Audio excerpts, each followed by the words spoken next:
Hello సుందరీస్, welcome to our channel. అతడే నా సైన్యం పార్ట్ 28. మీరంతగా ఆలోచించాల్సిన అవసరం లేదు, నేనే చెప్తాను. నా కొడుకు 20 సంవత్సరాల క్రితం చనిపోయాడు ఒక యాక్సిడెంట్లో. అదే యాక్సిడెంట్లో నా మనోరాలు కూడా చనిపోయింది అనుకున్నారు, కానీ కాదు. తన కోసం వెతుకుతుండగా తను ఇప్పుడు మాకు దొరికింది. మా మనవడు వశిష్ఠుని తీసుకొచ్చాడు తన్ని.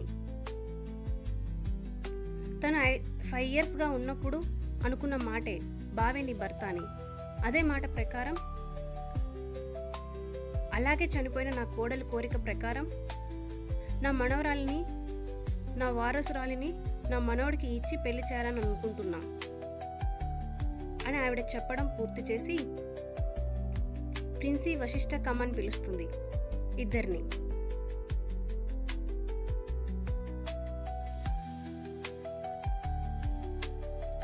చిన్నగా నవ్వుతూ వశి ముందు లేచి తర్వాత వన్యని తీసుకొని స్టేజ్ ఎక్కుతారు అతడు.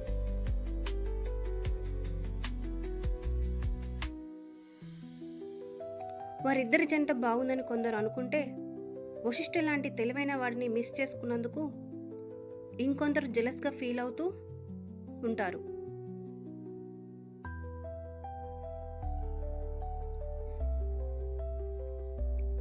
సాంప్రదాయబద్ధంగా పంతులు చేస్తున్న ప్రకారం ముందు పూజ చేసిన తర్వాత ఎంగేజ్మెంట్ స్టార్ట్ అవుతుంది.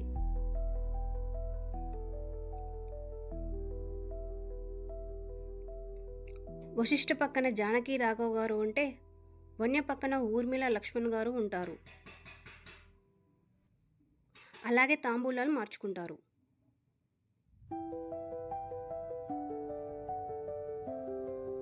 ఎంతో సంతోషంగా చూస్తుంటారు సువర్ణ గారు.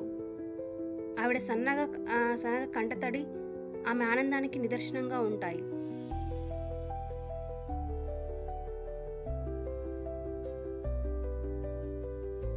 ఉంగరాలు మార్చుకోండి అని చెప్పడంతో తల ఎత్తి వశిష్ఠ వైపు చూస్తుంది వన్య.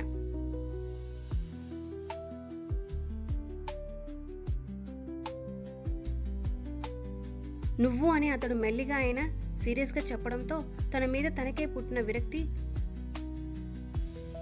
నవ్వు పెదవుల మీద చేరి అతడి వేలికి ఉంగరం తొడిగి కన్నీళ్లు కార్చుతుంది.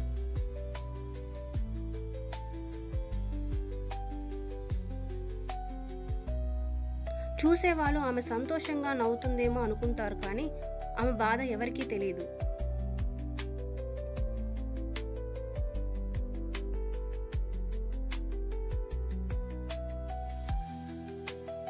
వశి కూడా ఆమె చేతికి రింగ్ తొడిగి ఆమె బుగ్గని ముద్దాడి దూరం జరుగుతాడు.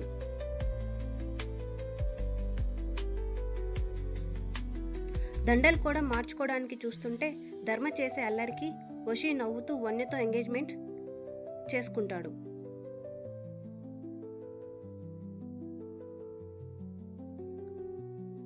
తర్వాత ఫోటో సెక్షన్ స్టార్ట్ అవుతుంది.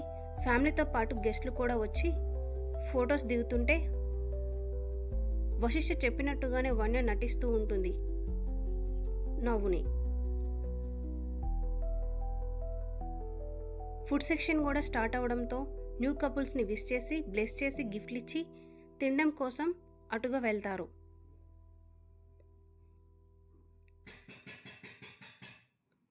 రాత్రి 2 అవుతుంది. అంతా కంప్లీట్ అయ్యి అందరూ వెళ్ళిపోయేసరికి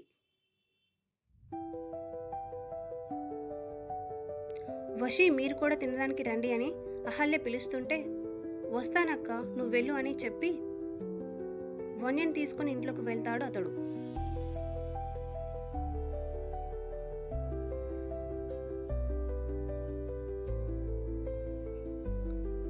అయ్యయ్యో, నాకు తనతో మాట్లాడడానికి అవ్వలేదు. మీ హ్యాండ్సమ్ పోల్ మా పిల్లని తీసుకొని వెళ్తున్నాడు అని అంటుంది యక్ష.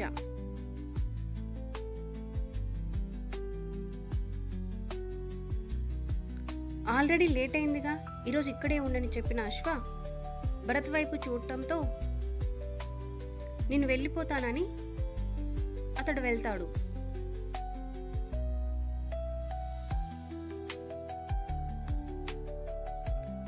హేతితో నువ్వు రూమ్ షేర్ చేసుకోమని చెప్పిన అతడు అదే వన్య రూమ్ తనతో వెళ్ళి మాట్లాడు అని చెప్పి అతడు రూమ్లోకి వెళ్ళిపోతాడు అశ్వ.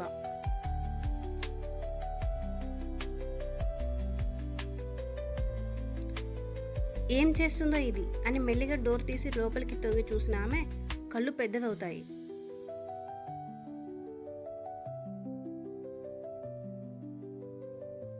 ఊపిరాడక గిలగిల కొట్టుకుంటున్న వన్య గాల్లో ఉంటే ఆమె గొంతు పట్టుకొని పైకి లేపుతాడు వశిష్ఠ.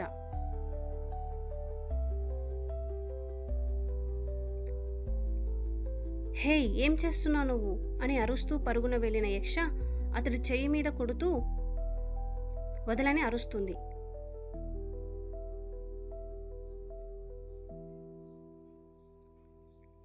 హే, నువ్వు పో అని కసురుతాడు అతడు.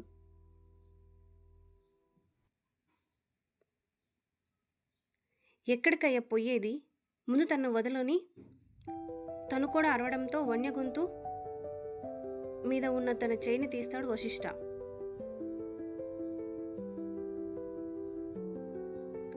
పడబోతున్న ఆమెను పట్టుకుంటుంది యక్ష.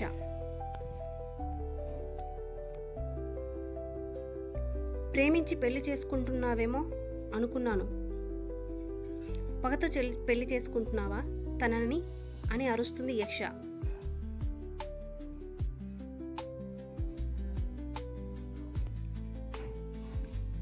మాట్లాడ్డతడు. అతడు కోపం కంట్రోల్ చేసుకోవడానికి ట్రై చేస్తున్నాడు. ఎంతకీ కంట్రోల్ అవ్వట్లేదు అది.